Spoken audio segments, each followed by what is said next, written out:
Welcome, everybody. I'm Bob Hoeffner. I've been in this leadership game for somewhere around 50 years. I've done everything from being a franchisee to a franchisor, owned some businesses in between, and also spent a lot of time in the corporate world.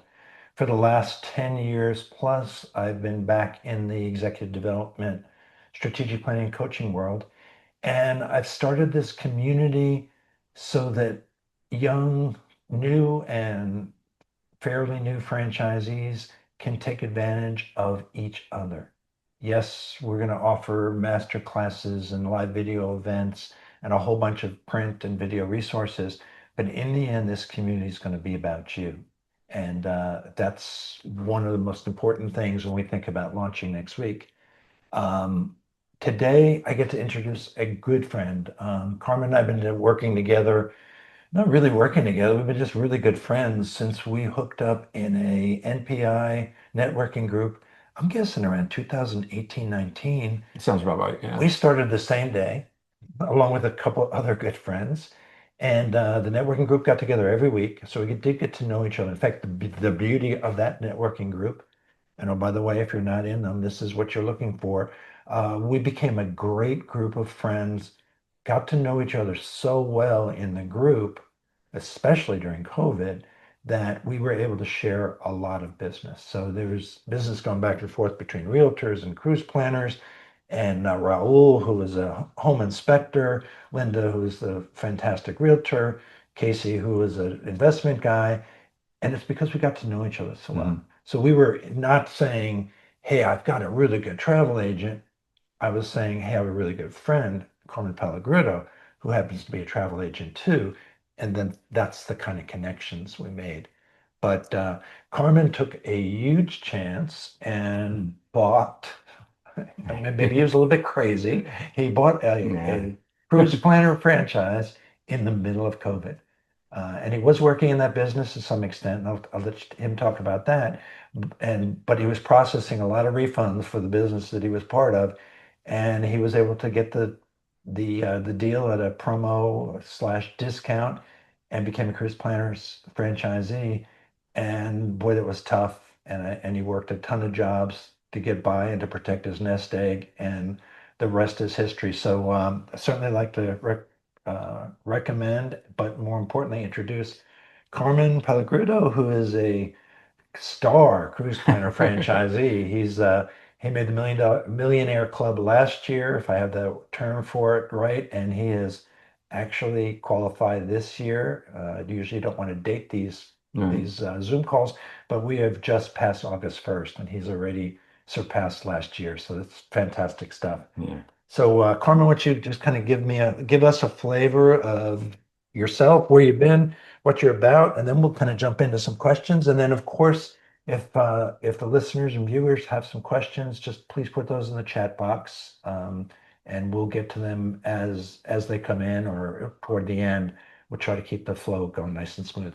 Great. Well, Bob, thank you so much for being here. I really love to talk about travel and love to share my experience. And as you mentioned, Bob and I got to know each other through networking, but we became friends and um, enjoyed each other's company and learned to trust each other and help each other in our businesses, and I think that's a big part about it, especially when anybody is looking to venture into something new. You have to build that network of people, but also people that you trust that not only understand your business, but believe in you and how you bring your things that differentiate you to the surface when it comes to the people that are going to hopefully refer to you.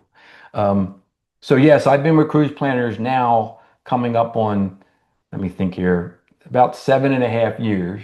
I started out as an associate working under another cruise planner.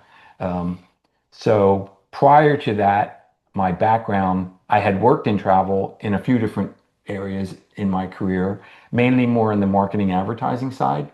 I worked in business development for a travel company years ago. That was the first time I worked in travel. So we would do business proposals more for corporate development, corporate business travel that we were trying to procure.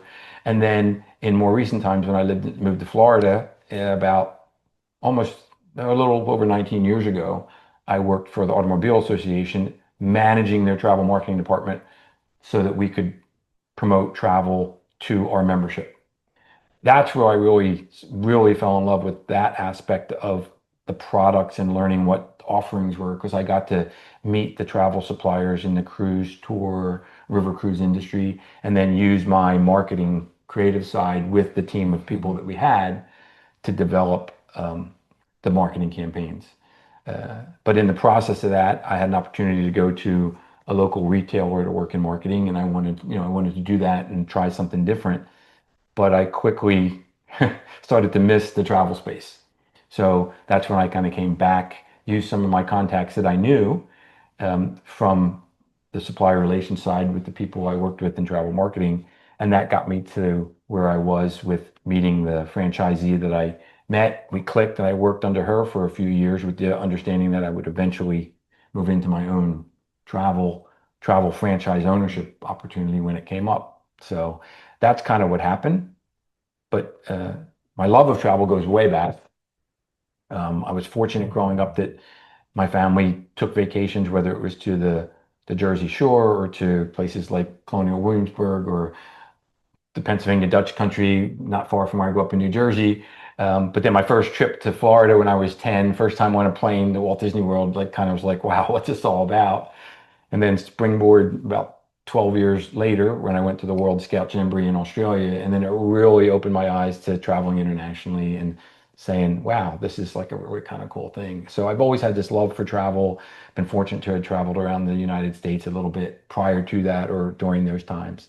Um, but, when it came to coming into saying, yeah, I'm going to try this cruise planners thing, and I don't just help people with cruises. We do all types of business, but the company's been around and is branded as Cruise Planners.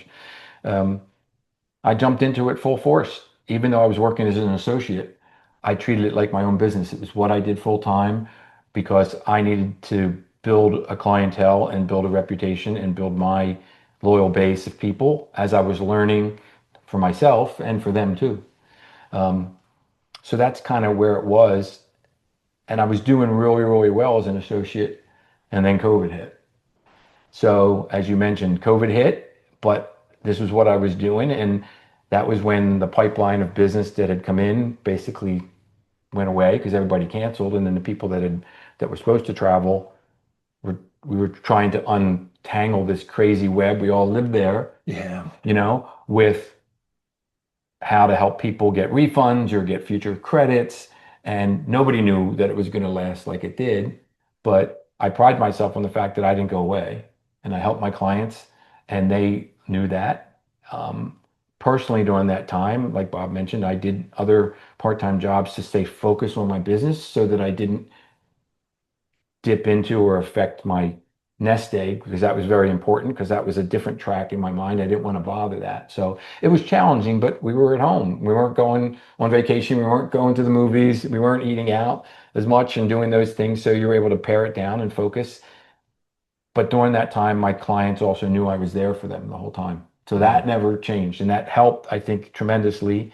I did some things creatively, marketing wise, to stay relevant. I made videos that were like, let's go to this Mexican restaurant and have some Mexican food or do some takeout. You could do that. And when you're ready to go to Mexico, I can help you. Or same thing with when I went to a French restaurant and did the same thing. So that all brings it kind of full circle to, I'm saying probably 21 when things started to open. People remembered me and I had sold hotels a little bit that people could still do. Cruising came back real slow. Yeah. But when things started to open up with new bookings in 22 a little bit, 23 a little bit more, but 23 really fed into 24, which was an amazing, the end of 23 and 24. 24 was a just phenomenal year. People called it revenge travel. And there was a combination of people who feel like they missed out on things that they had planned. And I have a fair amount of clients that are older and they were like, they also thought they felt they lost some of their years where they could physically do it. So they were doing more I in hear a that. shorter Yep. period of time. So over those couple years, the business has really rebounded, and I feel very blessed for that. And like you mentioned, during the time of the pandemic, there were opportunities to procure my own franchise because I had experience. It was at a promotional type rate to buy in, for no better choice of words. That's something that made it so attractive, which really set me up to be able to move forward and just control my expenses and my resources as a franchise owner and focus solely on building the business. Yeah. And Yeah. that's where I am today. I'm very proud of the fact that, you know, that I made our Millionaires Club last year, which is a combination of selling, my sales as well as trips at the part in the same year. I'm doing that again this year, so I'm happy for it. Bob's always been a big advocate that you're going to get there. Just keep doing what you're doing. So I couldn't be more grateful and thankful for that. So um, it's a great business. I love it. It gives me a lifestyle that I enjoy because I love to travel, but I love helping people learn and travel, and I'm here to make it easy for them. So. That's great. It's worked out really well from that perspective. And it's interesting, for folks that are perhaps aspiring franchisees and or even just getting started and they've chosen a franchise, which I think will be most of the folks in the community. Yeah, oftentimes you continue in the direction that you're or have already been on. Mhm. So it's certainly not unusual for a restaurateur, perhaps with a 20 or 25-year career or more, to go with a restaurant franchise concept. Yes, we know a lot about that moving forward, Right. but we also find out when we buy a franchise that there's a lot that we don't know, Oh, and we've never owned a business by ourselves before. So there's typically some significant obstacles and very likely some ups and downs from an emotional standpoint. In fact, that's kind of my next question. What did it feel like in the early days? What was workload like? And tell me about some of your first customers, and yeah, that'll lead into some of quite a bit of other things that we can yeah. share for the folks on the call. So I mean, I think you nailed it. I mean, there is, early on, it's exciting because you go into it and you're like, you want to be successful. If you're truly devoted to whatever franchise or whatever business, then you're going to have that feeling that you want it to work, but you have to put the work in. You have to do it. You have to have a plan. I was very, very fortunate that my professional or corporate background had helped me in many ways because I worked in the industry, but not in the sales side.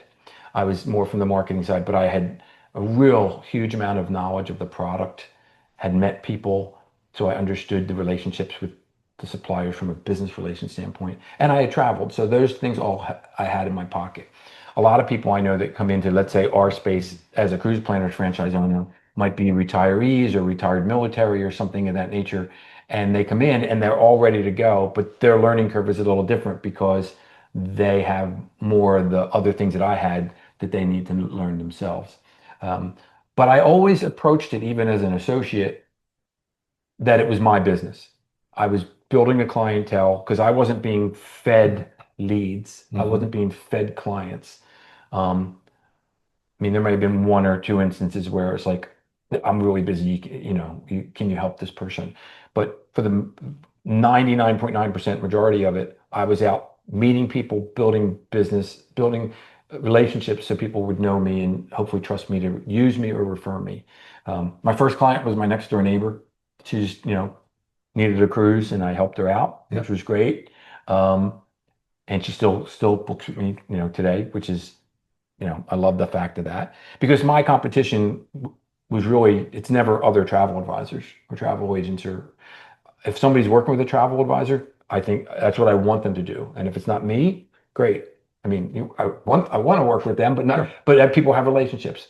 It's the competition that comes from people who book direct or book online thinking that it's going to cost more or something of that nature when it really doesn't. I save a tremendous amount of money and time for people, and it doesn't cost anything because of the way we're commissioned. It's no more money out of a traveler's pocket. So early on, I made sure that I did that to help people understand that there's value in me to help make it easy for you, and it doesn't cost you anything more. So, So I'm going to jump in. So that's a critical piece. And really it's for the audience, because certainly I understand, you understand it. Dumb that down to the absolute bottom, because everybody wants to book everything online. They right. want to do it themselves, or they like to do it themselves. Perhaps they make mistakes, perhaps they don't. But I don't think that everybody or that many folks realize how working with a travel agent or a cruise planner works. So dumb it down even further. What do you do? What do you cost? If they save money, where do they save money? Right. And how does it all fit together? So basically, when someone works with me, I start off by, if I don't know them, well, if they're a new client, I have a conversation, I learn their travel style and see what they're looking for. Is it a family of five? Is it an older couple that's has these lifelong trips they wanted to do? Whatever it is. It's really about building a relationship with them. And then I explain to them the difference between monetary value and then informational value and then the experience that I bring that's all value to them. That's all things that bundle together. If they say they have a budget, their budget is their budget, and I respect that, of course.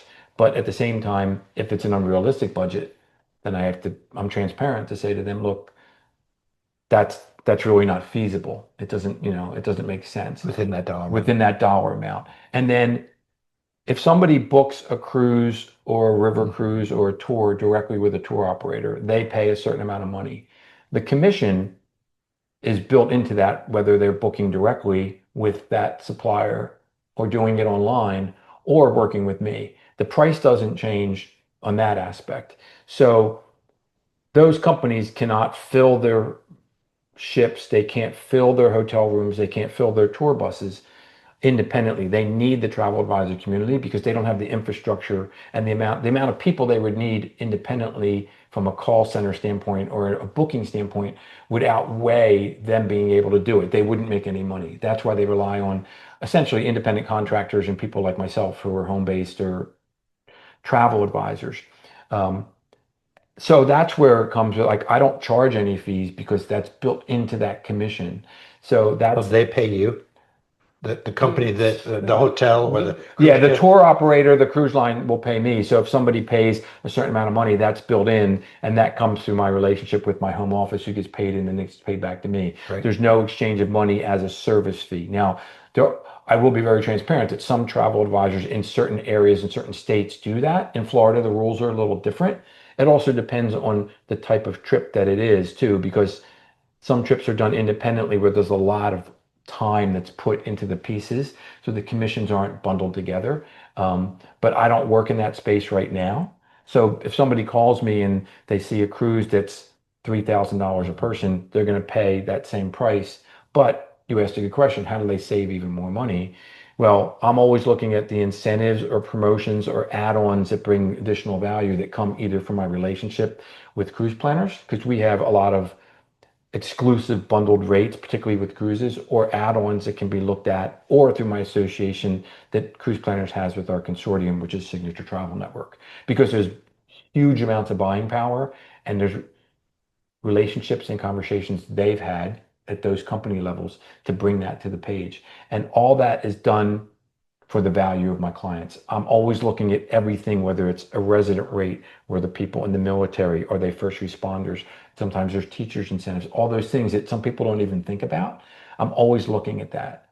And the other good thing is that, particularly with cruises, mainly with cruises, is that our systems through cruise planners have tracking things that monitor it in case prices go down. So if a price goes down, I can look at it and compare it apples to apples to see if it's applicable. So that's the monetary value, but the big value is, I say, it's the resource. I have parents that are busy, people that just don't want to be bothered with figuring it out. So I save their time. It's a big resource because most travelers spend about 35, 37 hours of their own time before they call a travel advisor. Wow, that's a And lot. people don't realize that. And I want people to investigate. I think the investigation and the anticipation is part of the fun of the travel. Oh, I've never been to Paris, or this is our first family cruise, or my husband's always wanted to see Alaska. And that's all great. But then at some point they scratch their head and they're like, this is a lot of information. And I help decipher that because this is what I do full time. And I'm fortunate that my experience, not only in travel, but the time I spend a lot of time to learn, to be accredited through different types of designations, not just because I want to put letters after my name, but because that carries weight that makes me more valuable as a resource for my clients. Cool.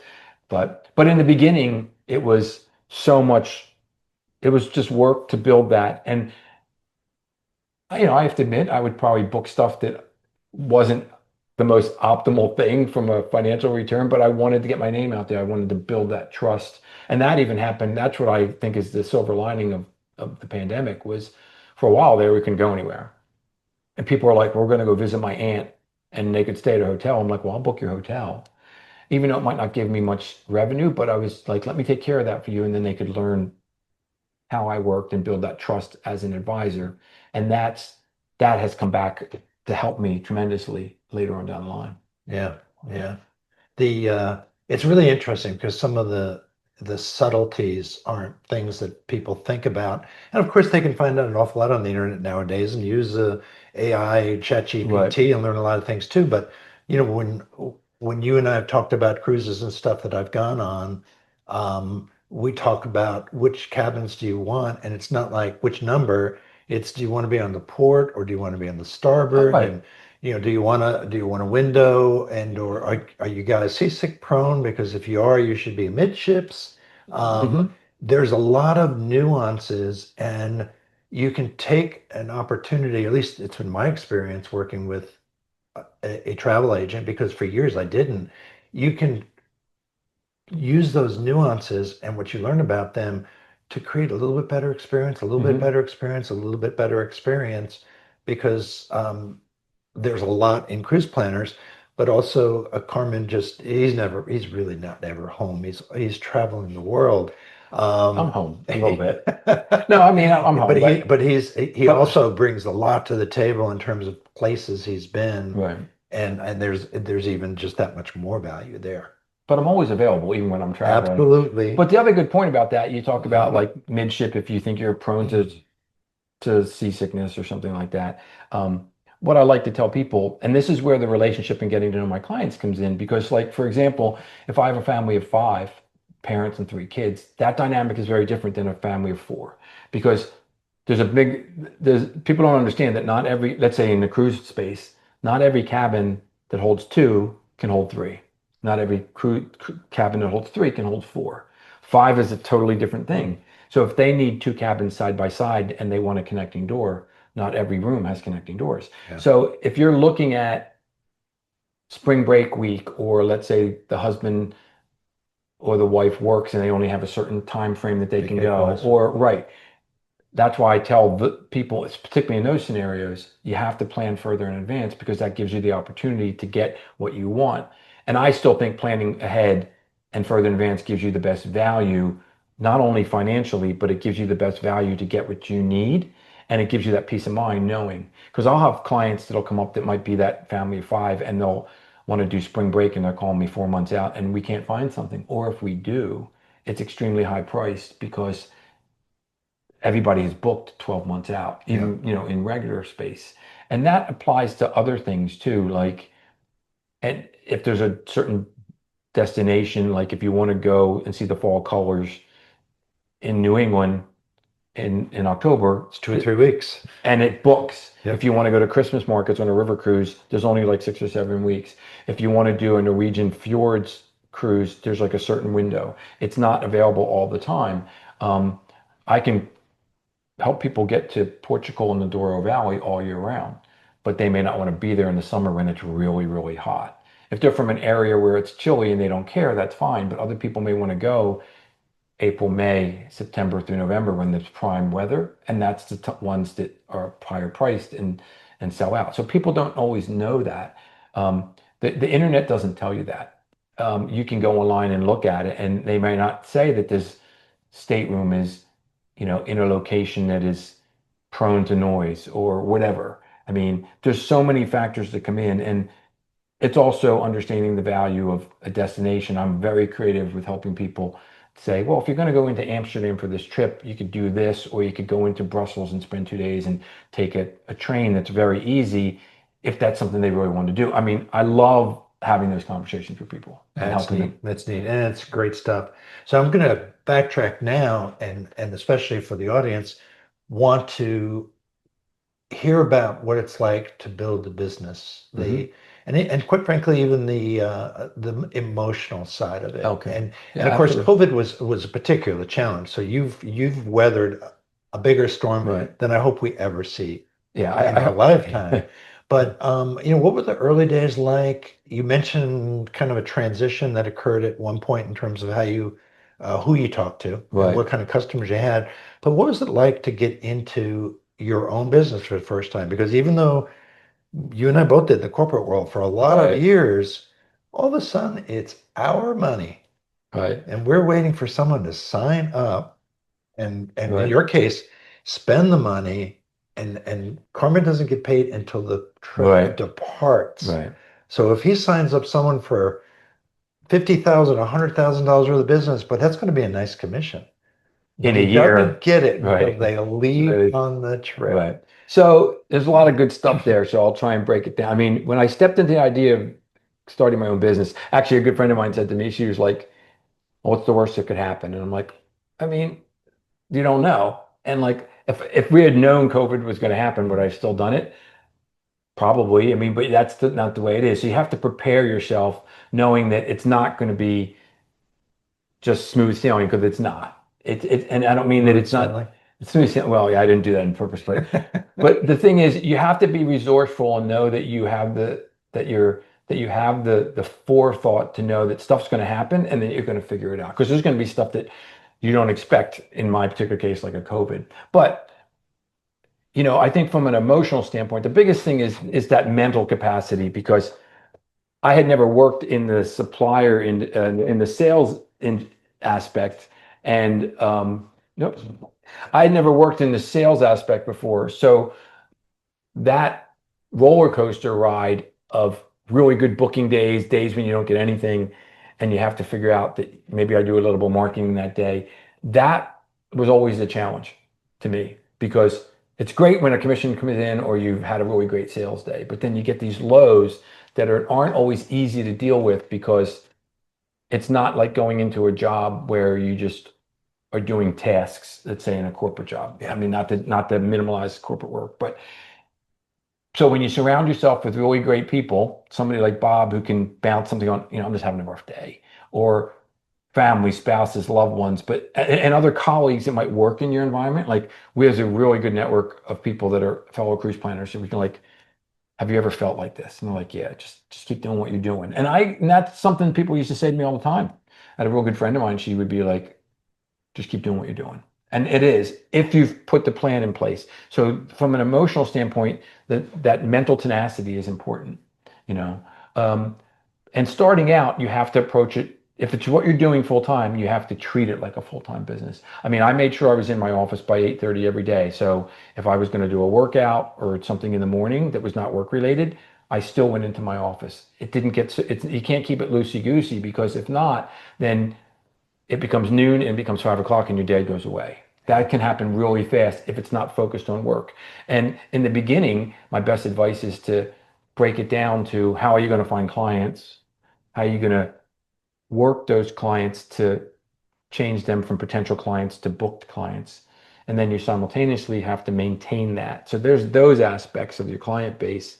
You also have to learn technologies. Well, in my case, I had to learn technologies not only for the systems we used within cruise planners, but all different types of booking systems and things for all the different tour and cruise operators. So that was another aspect. Hmm. And then you have your professional experience. It's almost like a three-legged stool. So for me, it still was important for me to travel. So if I knew it was traditionally a slower time, I might take a 5-day cruise somewhere, even if it was going to, let's say, somewhere in the Caribbean I'd been to, but I hadn't been on that cruise line, then I would go in and use that opportunity, let's say, to learn about the offerings of that. So you have to invest in that from an educational standpoint, from a networking standpoint, from a learning standpoint, and then there's the financial aspect.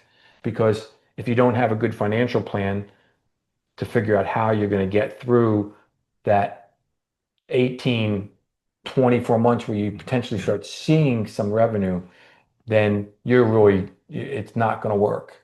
Because, like you said, I did other odd jobs during COVID just to keep myself afloat, but because I didn't want to affect my business model, my business finance. And then it does come. I mean, I think the rule of thumb people hear a lot is like it takes 3 years because you start to see this residual return. Maybe clients come back. My particular business, I'm not selling a pizza over a counter, so I'm not getting that money instantly. Yeah.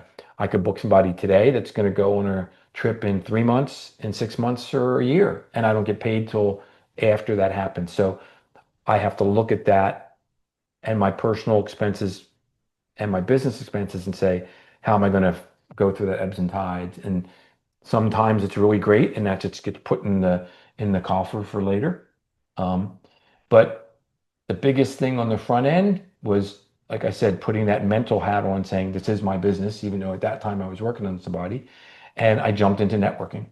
I jumped into networking to get my face out there to meet people like Bob and other folks in areas, so that they could understand who Carmen was, what he did with Cruise Planners, and what's my value that I bring to you.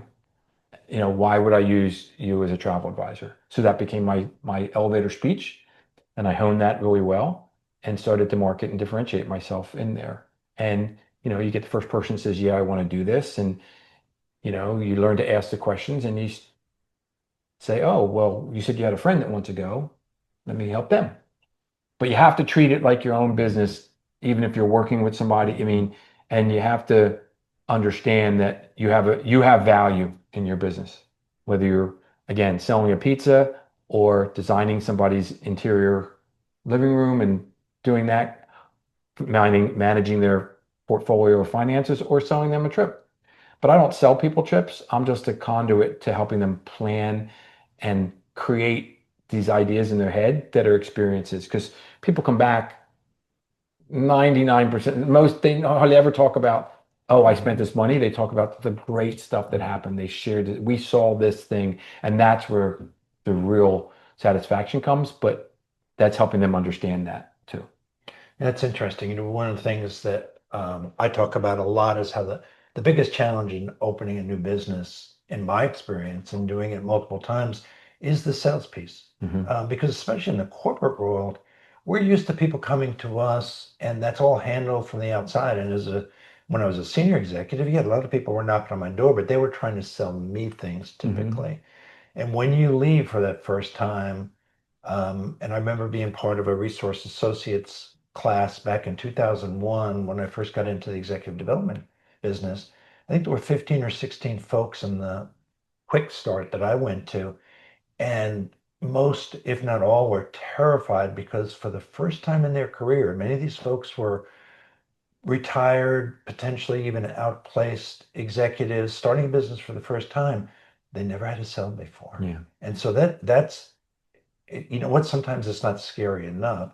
You have to take it really seriously. Hmm. And one of the things that I like to talk about, and Carmen just talked about it without really talking about it, so I want to dig in a little bit, is how in the sales process, especially as it relates to the network sales process, it's different when you're selling widgets. So put that off to the side. But I talk, and what's worked for me, especially in selling coaching engagements, is a patience. It's about getting to know folks. Hmm. And I could see Carmen talking to someone for 30, 40, 50 minutes potentially about what do they think about Europe and what parts of Europe might you really want to go to, and how come you do want to go to Spain? And he asks a bajillion questions, and I do too when I'm in this mode. And it's tell me more, tell me more, tell me more. And then to the end of the conversation, they kind of go, wow, I didn't learn that much about what you do, or we didn't figure this all out. But for the salesperson, that was a giant win. And you do need to be that patient. Hmm. And then when that comes up where Carmen perhaps jumps in and I come in and say, hey, do you think we can work together on this? And they say, yeah, yeah. Right. Then the pieces fall into place really easily because it's not about a quick close. I am absolutely against the term ABC, which is big in the sales world, which stands for always be closing. No, I'd actually like to sit back, especially in big ticket sales, get to know the folks Hmm. really, really well, and then they typically close themselves to a significant degree. Right. That's a really good point, because like in my business, I can look at a family that's spending $6,000 on a cruise. Let's say a family of four, and I can look at a couple who's spending $50,000 on a big vacation.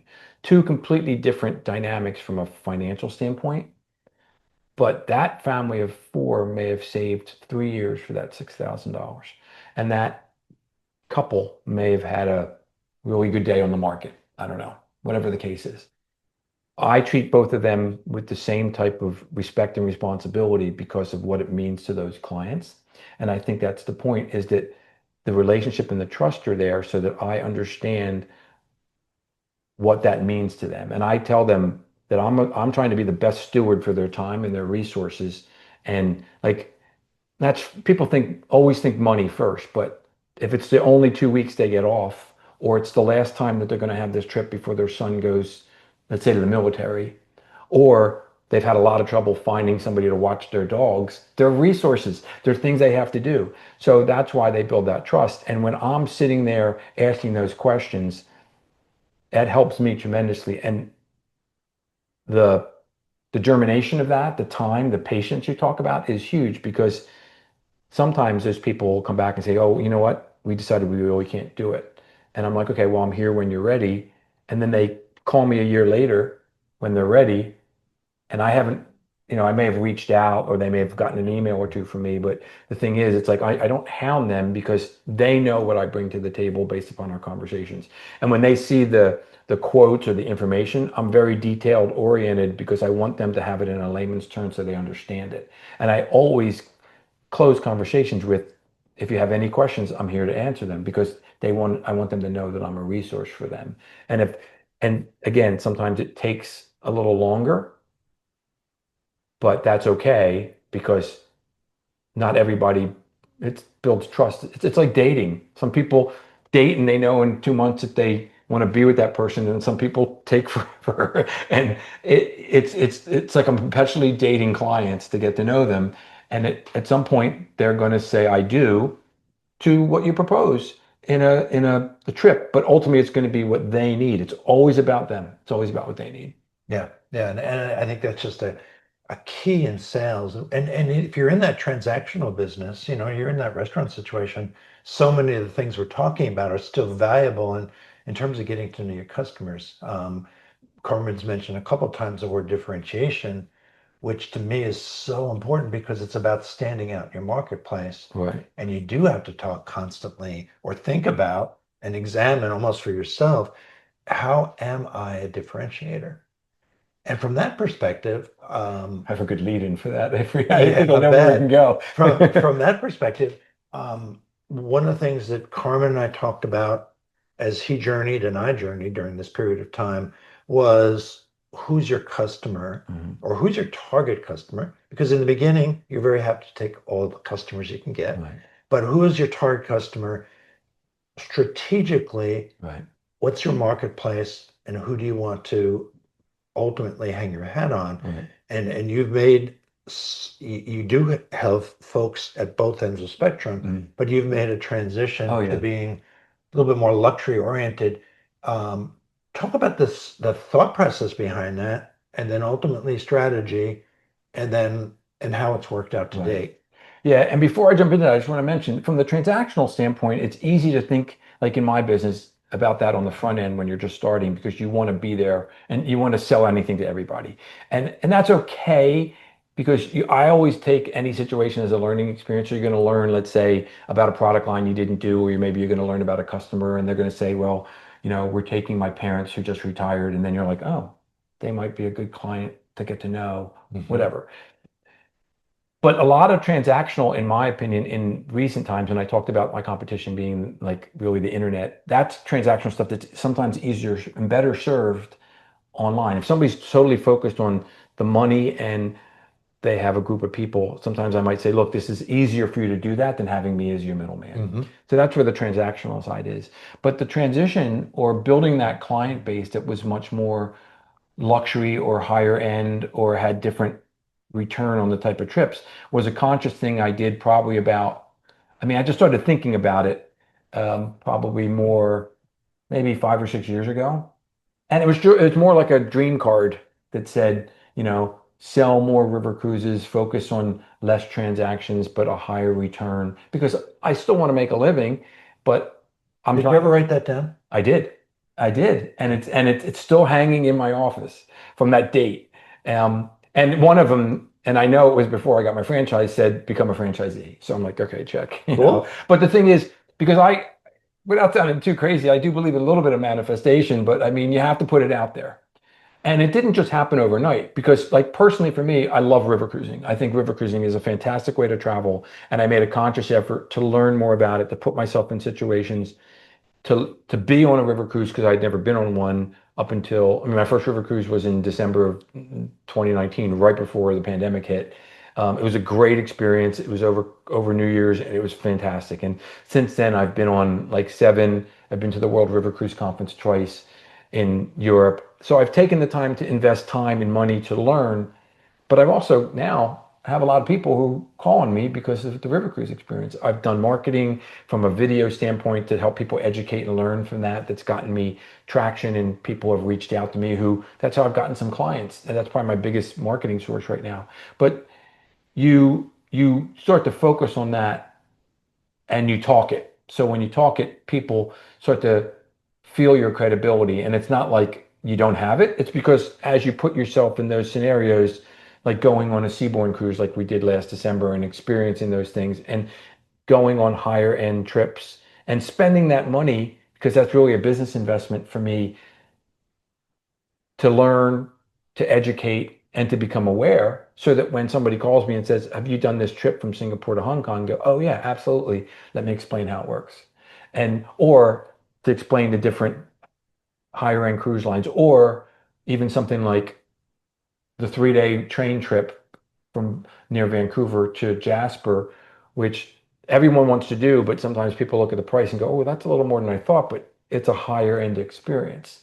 Even to the point that I've helped people with higher end land vacations and higher end luxury cruise trips. And I've helped get them into pre and post hotels that were really in line with the rest of the experience. When you start talking that, and then they tell their friends, or they have another couple that wants to come with me. That's how I started to see the business grow. And that's where I really saw the change. But I do put a lot of the credit to that on me focusing on it, not totally focusing on it. That's how I promoted myself. If somebody said they wanted something that was a more commodity, as I'll call it, or like a week long cruise to the Caribbean, I may not be advertising, say, I'm your person for that. But when they called, I would. Um, but I also have had some of those higher end luxury clients or higher end clients, however we want to call them, who might be saying, we want to do this trip with my family of 12. And they're like, we want the suite. I'm like, okay. So we booked the suite for them, and everybody else has what's more of the standard balcony or whatever. So there's a blend of that. You know, you never know how it comes back. You know, I had a client, same thing this summer, who took their family of 13 to on Alaska on a Disney cruise, and they're like, we want the balcony. Everybody else can have an ocean view, and Yeah. that's okay. But like that's Yes, all. ma'am. Yes, Yeah, sir. of course. But the thing is, I still respect that as a higher end client because they knew that they wanted a certain thing. And then they might branch off later and say, well, we're going to do this tour. We want to do this tour video, but we don't want a big bus. We want small group. So small group might be 24 people versus 48. They're going to pay more, but they're going to get better hotels. That's all the luxury market. But that all comes from talking to clients and building that space over time. Cool. So let's because we're zipping through the time, and Yeah. as I expected, this is a super easy conversation. Well, I will say one thing. Bob knows I can talk about travel because I love it, but that's also in anything you come in, any type of business. Once you build your passion, when people start to see that, then they like to work with you. And when they like to work with you, that makes my job easier. You have to learn to like stop talking sometimes, which is a challenge for me at times, but to listen. But then when people see your passion, they want to steal that from you. And that's why like I do trips that I travel like this week I'm taking my biggest group ever to Alaska because I like to do one or two come along trips a year because they want to travel with me. I take a lot of pride in that.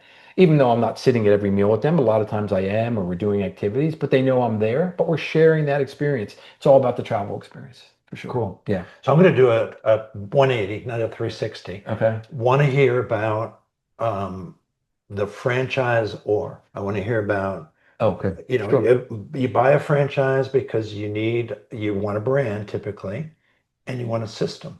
and you pay a royalty for that. Hmm. And sometimes if you didn't buy a great brand, you get frustrated with the royalty after Right. years. Or if you bought a brand and you didn't get a system, you get frustrated with the royalty after maybe a shorter period of time.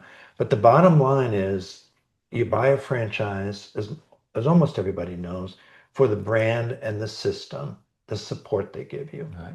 And so want to hear a little bit about the goods, the bads, and the uglies. I hope most of it's good Hmm. about becoming a cruise planner franchisee, Right. what they offer. I'm not looking for necessarily an advertisement for cruise planners, but what's the relationship between the franchisor and franchisee been for you? Oh, And sure. yeah, you give us a flavor for Yeah. I the mean, ups and downs. my situation was a little unique because I was working under an associate. So I got introduced to her and she was in cruise planners. So that's kind of like my conduit to knowing cruise planners. Um, there's in the travel space, the travel independent contractor travel agency space, there's so many opportunities for people to become a travel advisor or own an agency, and that can be done on different levels. Do you use the word host a lot? So Cruise Planners is a host agency. So we have their credentials to be able to purchase travel because you have to have an association in the travel industry within a alignment with an organization like Cruise Planners to be able to purchase travel. You can't just I can't just purchase travel on behalf of a client just willy-nilly. It's not how it works. I can't do that. Right, you can't do that. No, right. But like I'm not, don't confuse that with going and buying a trip online. This is Sure. if I wanted to do it on behalf of someone. Yep. But people can get into different types of relationships with different types of host agencies that offer different services. And there's some armchair travel people that just want to they just want to say they're a travel advisor for themselves. And it's very nominal how to get their foot in the door, but they don't get any support, any services. It really just gives them the opportunity to Yep. book something. Once I got to know cruise planners, I will say this on the front end. There was always a little bit of a challenge, and we still experience it a little bit today because people think we only sell cruises, which is not the case. Cruise Planners has been around for about over 30 years, so they have that recognition. They started in the cruise space, but we sell and help clients book all types of travel. But there's a lot of positive brand recognition in the And a name. marketplace. Right. It's no different than some food franchisees. You know, you can get other things at KFC, you can get a salad there. It's like Sure. kind of like that. That's not the best example, but you get the idea. So, but from a organization opportunity, I mean, I kind of was naturally focused on cruise planners because of the opportunity. And then during the pandemic, because I had the sales experience already for a couple of years, the opportunity to get in at a very attractive price was attractive to it. But the resources there from the technology standpoint are fantastic. I still think they're the best in the industry when it comes to a travel host agency. They're phenomenal. Our back office system that manages our transactions, our accounting, um, training to some extent. And then the biggest thing is our CRM with our client database. It's all there. So anytime I book something, I have to put it into that system so that I ultimately get paid.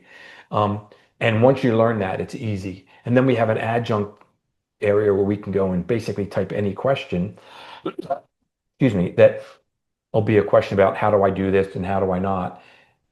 Those two systems work in tandem all the time. And then we have a portfolio of reporting, clients, research, accounting that we can look at any time. It's really great. And it keeps getting better is that we can go into a chat and we can go into live chat and type in a question and somebody from our care team, as it's called, will be there. That is accessible all the time, not 24/7 for the care team because they go home too. People need to But sleep. but so that's that aspect. So the technology is huge. We also have the experience of our owner and Michelle Fee and the founders who have been there forever that have built this. They're passionate travelers and they've helped literally hundreds and hundreds of franchise owners become successful like me as millionaires who not only are earning livings as a primary job or maybe a second career or they've retired, but they've also allowed them to live lifestyles like myself that we can travel. You know, if I have my laptop, I can work. You know, I'm not, I mean, I travel a fair amount, but that's a big attraction of it. Sure. And And a that, and those, benefit of the opportunity. and right, and those resources, those technology resources make it seamless.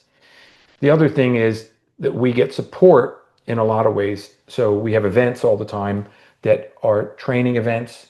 whether they have what they call boot camps that are short 2 day spurts of like technology and new product stuff. And then we have tech week, tech days, which is really just technology focused if somebody really does it. Or let's say it's a new franchisee who isn't really techy and you need to learn tech stuff in this environment, they'll go to that to get a little more skills. We have our annual convention every year, which usually involves seeing some type of product like a cruise ship or something that's new in the market. We have other forums like luxury forums that help us learn the luxury space and products. So we get to meet suppliers and talk to not, let's say, just all-inclusive people, but hoteliers, transfer companies, other high-end, let's say, cruise lines that are more luxury. So you have those events. And then they have recognition events, which are the elite summits that they offer to people that do well, millionaire members that have an opportunity to buy into an event that might be an exclusive type of thing with smaller groups as recognition, but you meet suppliers and you meet your colleagues who share success stories. So there's all those great resources. And then there's the people. The people in Cruise Planners are fantastic, the home office support. And this is where I think having external support can be a really good thing to complement it because depending on your sales level and how well you do, you're assigned a coach who works with you and supports you and is there for questions. And those touches with them are at the frequency that you feel you need. If you're newer, it's going to be a little more frequent and scheduled, and that progresses as you go, where if you become a millionaire, you might be meeting with them once a quarter, having a call, checking your numbers, seeing how your sales are going, suggesting a marketing thing if you want to sell more river or you want to focus on Alaska but only high end, or you want to do an escorted trip to Iceland, and it's like that's a goal, they'll work with you. But those folks who are wonderful people and supportive also have other people they're supporting as other franchisees. So their bandwidth, I don't want to say it's diluted, but it's limited. You get a certain amount of time. So you get a It's focus. dispersed over a lot of folks. It's dispersed over a lot of folks, and it's really good dedicated time, but depending on what your needs are, it might not be as much as you prefer, but that's part of the reality of it because those coaches on every level, where it's a millionaire support or somebody at a lower level or somebody brand new, like they call them new stars, that you know they're going to have to spend more time with that newbie if they don't have any experience, where the the higher ups or the millionaires might not need as much of that, for no better choice of words, hand holding, but they may have very specific questions because it's focused on how they're going to grow their business. Because my business as a millionaire is going to be different than the next person because we're focusing or doing things differently or our backgrounds are different. And that's where external coaching or other resources like somebody like you really come into play, because then you can be on a more frequent basis or talk about very specific things that might be more broader from a franchise focus and not so specialty focused just in travel. Yeah, like the technology. Like the technology or a specific supplier. And that's where the benefit, I think, comes from having other resources outside of, let's say, my franchise organization, which again, great support, but that gives you the opportunity to hone that to your specific growth and what you want to do. And that could be honestly like, I don't want to work this much. I only want to make X number of dollars or do this much business, but I want to be able to do it more remotely to a certain client thing. That might not be as specifically, I mean, you can potentially do that with your coach, but let's say my franchise coach, but a business coach might be able to do that very specific to what your game plan A little is. bit more of a life coaching. A life coaching thing. And that's where the difference is, I think, in that Yeah. regard. One of the things that you just said is super important to me, or something that has really struck me over the years. One of the reasons I've enjoyed franchising so much, being in that world, is that franchisees, when they get together, whether it's a quarterly meeting or a technology meeting, or very often a convention, the conversations are totally different than they are in the corporate space. Oh, yeah, absolutely. The corporate guys wrap up around 8 o'clock after dinner and they're off to the bars. And the franchisees and the groups I've been part of, even when I was at Resource Associates, the folks I talked about before, we were drinking coffee at midnight, Yeah. talking about bumps in the road and successes we've enjoyed. And Absolutely. why don't you try this? The sharing is typically more significant. There's plenty of sharing in the corporate Right. world. I certainly, in running a bunch of restaurants, I know my restaurant managers, many of them got together and talked and stuff. But when you're a franchisee and it's your own money and you're really focused on growing it, it tends to be an extremely sharing Oh yeah. environment, and that's something I've absolutely thoroughly enjoyed, and that's why it's funny because a franchise community is really different than a corporate group of stores or locations, Right. communities. And I think it's where you see passion come through too in those conversations because we're fortunate in travel because we all joke that travel is a sexy business because it's a fun thing that people want to do. And when you get together with other travel colleagues, you're sharing your stories, you're sharing, how do you deal with this client or how do you deal with this supplier or what would you do in this scenario? But you're talking about the places you love and the things you love to do too. And Yeah. like you said, you belly up to the bar and you have great fun conversations. You understand when and where you have to learn and put your nose to the grindstone to do the things you have to do. That's practical. And that's also part about planning your days and stuff too, because that's part of being a franchisee is knowing when you have to block some time to learn. But those other times where you're, for no better choice of words, rewarded to have some time to sit there with the other franchisees and talk about it on a cruise ship because you're sharing that's really a lot of fun. Yeah, that's really nice when you can do it that way. When you can do it that way for sure. Yeah, Yeah. it gets us some neat places. So, any last thoughts as we wrap up? We've got about 3 minutes, and I always promise to be on time. Right.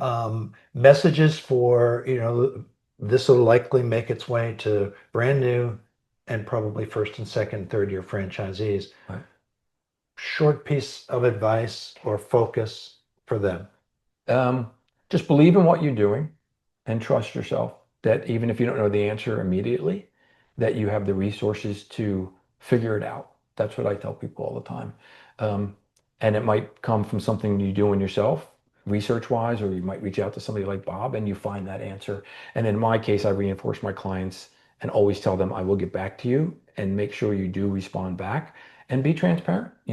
But trust that, and if you believe in your franchise or your business and you're passionate about it, just to be good to yourself, to give yourself the time to develop that business because it takes time. And never dismiss your value because your value will mean different things to different people, but it doesn't change what your value is to yourself. So you bring a valuable service or product or commodity and whatever it is you do franchise wise and you can't you shouldn't discount your value because there if you may want to do that to try and acquire a client, but once you start doing that, then the expectation is there, and it's harder to retract that expectation than it is to stick to your guns. And if you potentially lose a client, let's say early on, because they thought you should have given away more, that's probably going to work to your benefit later because the people that value you when you put that out there will value you. Yeah, So, yeah. And one of the dilemmas I welcome personally, and also with lots of folks, whether they're clients or friends, is this dilemma of patience versus impatience. mhm, And it should be a tug of war because occasionally we're thinking we're too patient, and other times we're thinking we're impatient. If we work on the impatience, do things to get to success, that's a value. right, But then there's other times when we have to be a little bit more patient right. about it, and that can be a real I challenge. did think of one more quick thing. Yep. And don't forget to follow up with people and be responsive because the biggest positive I've gotten from people is you've called me back. I get that so much from people who are like, I haven't heard from somebody, or I'm circling back on the information I sent you. I actually did that the other day on three things, and they all came back saying, yeah, it was a busy day. I want to move forward. And all three of them were moving forward. So it made me feel good that they're going to realize I'm going to get bookings out of it. But responsiveness and being attentive to it because you put your time in and your time is valuable and you want that business. And sometimes you have to tactfully ask for it in my space or depending upon what it is. Is there anything else I can do? Whatever it is, but just respect their time and be responsive to them and just be true to your value and stay the course and you'll be successful. Yeah, yeah, no, I couldn't agree more. I like to call that promises kept. Yep, for So sure. let's wrap up here. Folks that have been on the call, we really appreciate it. And there'll be folks that'll, review this call in the archive. Love to get your comments. The discussion forum in the community is a great place to talk about what you've heard here and or ideas and struggles and positives and successes. And I'm huge on celebrating successes. So Yeah. it's been a pleasure today talking to Carmen. Thank you very much for making it. Thank you for having me. And we'll grab some lunch when this is all over and get out there and stay the course, balance that impatience and patience, and you'll get where you want to go. So thank you very much for joining me today.